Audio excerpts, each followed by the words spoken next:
Bismillahirrahmanirrahim. Assalamualaikum warahmatullahi wabarakatuh. Syukur alhamdulillah kita masih bisa berjumpa kembali di channel kajian Islam ini. Salawat dan salam semoga tetap tercurahkan kepada junjungan kita Nabi besar Muhammad sallallahu alaihi wasallam.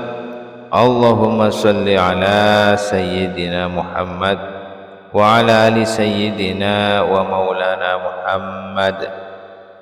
Sahabat beriman yang dirahmati Allah, pada kesempatan kali ini kami akan membahas yaitu 5 tanda-tanda orang yang akan dinaikkan derajatnya oleh Allah Subhanahu wa taala.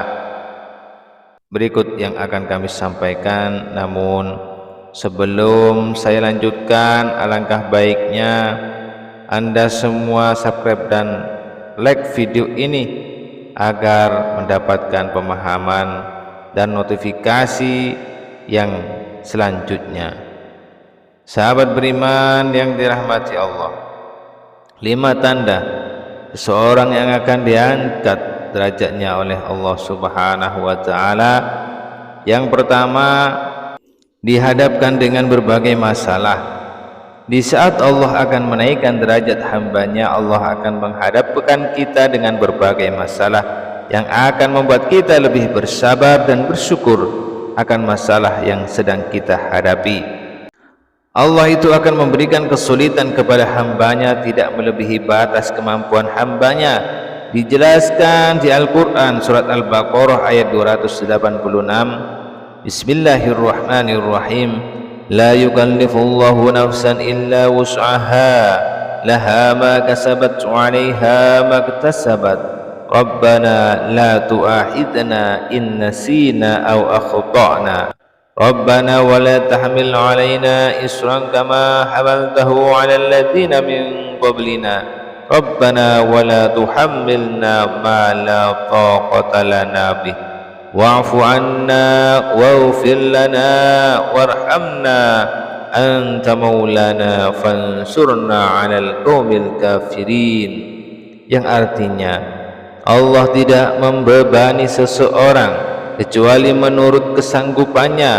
Baginya ada sesuatu pahala dari kebajikan yang diusahakannya, dan terhadapnya ada pula sesuatu siksa atas kejahatan yang diperbuatnya. Mereka berdoa, wahai Tuhan kami, janganlah Engkau hukum kami jika kami lupa atau kami salah. Wahai Tuhan kami, janganlah Engkau bebani kami dengan beban yang berat sebagaimana Engkau bebankan kepada orang-orang sebelum kami. Wahai Tuhan kami, janganlah Engkau pikulkan kepada kami apa yang tidak sanggup kami memikulnya. Maafkanlah kami, ampunilah kami, dan rahmatilah kami. Engkaulah pelindung kami, maka tolonglah kami dalam menghadapi kaum kafir. Dari ayat ini kita tahu bahwa batas kemampuan setiap orang itu berbeda-beda dalam menghadapi ujian yang diberikan oleh Allah Subhanahu wa taala. Namun ayat ini menjadi reminder untuk kita agar jika kita memiliki beban hidup yang berat dan berada di situasi terpuruk sekalipun, kita harus senantiasa berserah diri kepada Allah Subhanahu wa taala yang selalu memberikan kita kekuatan yang luar biasa. Kemudian selalu bersabar dan bersyukur dengan apa yang kita jalani, karena Allah sedang mengangkat derajat hambanya. Kemudian yang kedua, dihadapkan kita dengan orang-orang yang tidak menyukai kita.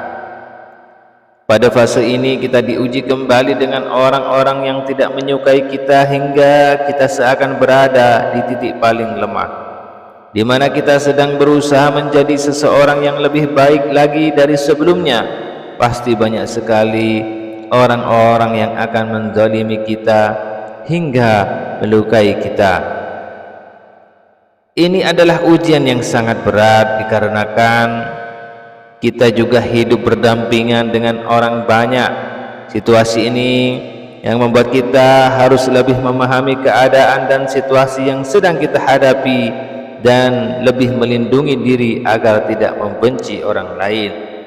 Namun mendoakan yang terbaik untuk orang yang menzalimi kita ketika kita sudah berusaha, kita juga harus selalu ingat bahwa semua hal ini terjadi dikarenakan kehendak oleh Allah Subhanahu wa taala. Kemudian yang ketiga, mengalami kesedihan yang tiada hentinya. Ketika mengalami kesedihan di situasi yang memiliki masalah yang bertubi-tubi, membuat kita sedih yang berkepanjangan. Masalah yang kita alami, baik itu masalah besar maupun kecil, ini adalah salah satu tanda Allah sangat menyayangi hambanya. Tetapi kita jangan putus asa pada pertolongan Allah. Allah juga selalu berada bersama kita dalam keadaan sedih, sekalipun Allah memberikan kenikmatan yang begitu besar ketika kita berhasil melewati ujian kehidupan. Kunci dari datangnya pertolongan Allah Subhanahu wa taala, Allah Subhanahu wa taala menjelaskan di dalam Al-Qur'an surat At-Taubah ayat 40, yang artinya jika kamu tidak menolongnya Muhammad, sesungguhnya Allah telah menolongnya, yaitu ketika orang-orang kafir mengusirnya dari Mekah. Sedang dia salah seorang dari dua orang ketika keduanya berada dalam gua. Ketika itu dia berkata kepada sahabatnya, jangan engkau bersedih, sesungguhnya Allah bersama kita. Maka Allah menurunkan ketenangan kepadanya Muhammad dan membantu dengan bala tentaranya, malaikat-malaikat yang tidak terlihat olehmu. Dan dia menjadikan seruan orang-orang kafir itu rendah, dan firman Allah itulah yang tinggi. Allah Maha Perkasa, Maha Bijaksana. Yang keempat, didorong untuk terus beribadah. Kadangkala ada waktu dalam hidup ini ketika seseorang tak punya pilihan selain mengisi waktu-waktu yang dia miliki dengan beribadah. Hal semacam ini bahkan bisa saja terjadi karena terpaksa seseorang tak berencana melakukan ibadah tertentu. Namun kesempatan dan kondisi tertentu membuatnya selalu harus melakukannya.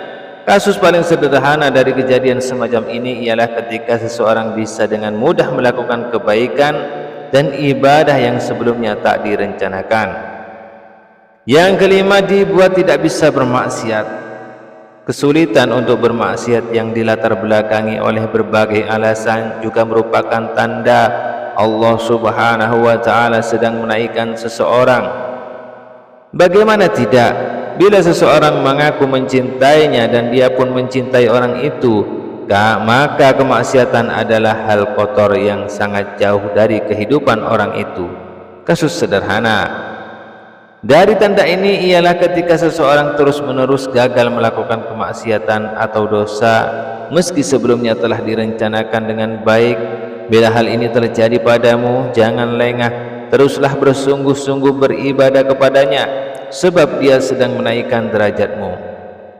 Sahabat beriman yang dirahmati Allah, demikianlah penjelasan kali ini. Semoga video ini bermanfaat. Semoga kita semua bisa menjadi orang-orang yang mendapatkan derajat yang tinggi di sisi Allah Subhanahu wa taala. Sahabat beriman yang dirahmati Allah, demikianlah yang dapat kami sampaikan. Semoga video ini bermanfaat dan menambah wawasan serta meningkatkan keimanan serta ketakwaan kita kepada Allah Subhanahu wa taala. Akhirul kalam, wassalamualaikum warahmatullahi wabarakatuh.